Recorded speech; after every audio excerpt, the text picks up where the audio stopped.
দিয়ে দিলাম, তোমরা গুলি করো, গুলি করো, মেরে দাও।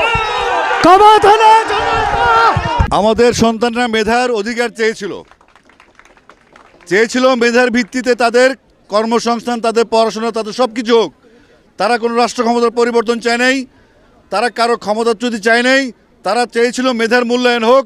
সেই মেধার মূল্যায়ন চাইতে গিয়ে যদি আমাদের সন্তানরা বুলেটবিদ্ধ হয়, প্রকাশে দিনে রাতে হেলিকপ্টারে করে এদিকে সেদিকে যে কোনোভাবে আমাদের সন্তানকে হত্যা করা হয়েছে, শিশুদেরকে হত্যা করা হয়েছে, নিরাপরাধ মানুষকে হত্যা করা হয়েছে, নিরাপরাধ ঘরের মধ্যে বসে থাকে বউ যারা পরিবার আছে তাদেরকে হত্যা করে, ছোটো ছোটো শিশু যারা অবুঝমান পৃথিবীর আলো দেখে তাদেরকে হত্যা করেছে।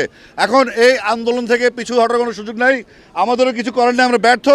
এই ছাত্ররা সড়ক আন্দোলন করেছিল, এই ছাত্ররা এখন কিশোর বয়স থেকে তরুণ হয়েছে এবং তার ম্যাচিউর হয়েছে। আমরা কোনো কিছু সিদ্ধান্ত নিব না, আমরা তাদের অনুগত হয়ে তাদের হুকুম মতো আমরা কাজ করব।